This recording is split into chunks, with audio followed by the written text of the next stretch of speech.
The Jazz Foundation of America is doing a fantastic job in taking care of the very people who gave the entire world this incredible music. I cannot even imagine a world without jazz and blues, and I can't imagine turning our backs on the same people who gave their lives, their life experiences, and their music to us all these years, especially now when they need us. Jazz brings people together for a common cause. And in this day and age when individualism seems to be so strong, you like me first, it's all about me. Well, in jazz, it's not all about me, it's all about us. It's just too bad that so many of us who've been out there for years and years struggling, and it has been a struggle, I don't care who it is, if they're in the jazz community, they have struggled. You get to a point where you've been working for yourself all these years, you haven't had a health plan, you don't have a 401k plan, and you get to a point where one day you slow down or you get sick, and then all of a sudden you don't have that safety net that many of the rest of us take for granted. Dick Parsons, who I've known for some time because we were both involved in shelter animal philanthropy, asked me to come to a meeting to meet the people from the Jazz Foundation, and it was love at first sight. The spirit of the people from the Jazz Foundation, Wendy in particular, just captured me with its sincerity. I think it's a fantastic organisation. I was here a number of years ago at the comparable event, and I mean, not only are these evenings very special because they gather together a combination of musicians you probably wish to see all your life. Particularly in the case of these individuals who provided so much enjoyment for so many people for so long, they're deserving of our support and help. But most importantly, it just feels good to be a part of it. Your family lost a lot in Hurricane Katrina, didn't you? Yes. And one of the most important things I would guess for you was losing your trumpet and your cornet and your keyboard. Well, I feel bad because I know I couldn't practice the days that I didn't have my instruments, and I really wanted to play and practice at the same time. I know the folks at the Jazz Foundation of America came through in a big way for you. What'd they do? Well, they gave me this trumpet. Mm-hmm. And it's a pretty special trumpet. They gave me a keyboard. They really helped me out. I was excited. Yeah? Yeah? Shocked.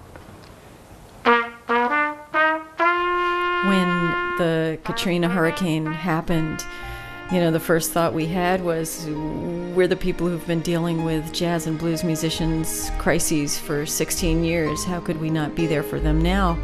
This is the birthplace of jazz. There were people who had wives and children in shelters that they couldn't find because they had been on tour when it happened. So many people told me about how their instruments had been completely destroyed along with their homes, their recordings, original sheet music, memories, collections, things that could never be replaced. You wake up one day, your home is gone, everything's gone, you're in a new state or a new city, paying a new rent and having to keep up your mortgage on the old house that is no longer livable. We've been able to stave off foreclosures. People have been able to meet their mortgage payments. Someone has to make sure that affordable housing for musicians will be there for them so they can come back and make New Orleans what it was. The only dignified solution for anyone in crisis, providing they're healthy, is meaningful employment. And now through the amazing Agnes Varus, we've been able to begin a national employment program. But what a great way to do it, by introducing children to jazz and giving meaningful work and a chance to gig, because the truth is, all a musician ever wants or needs is just that next gig. This is what you call the blues.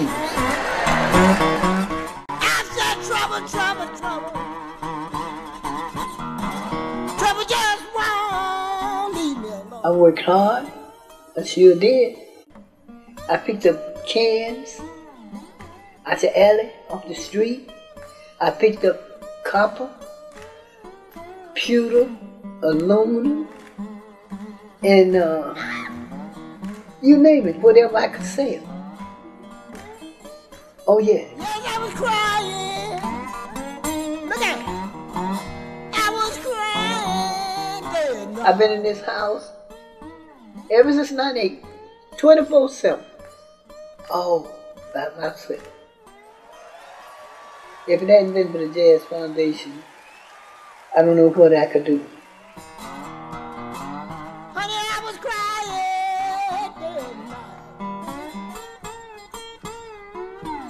Yeah, you know I had a talk with God. And He made everything all right. Yes, He did. I said, trouble, trouble, trouble. Trouble just won't leave me alone.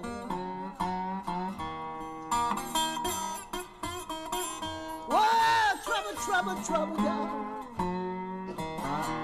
Honey, just won't leave me alone. Now my heart is broken. And I'm singing this old lonesome song.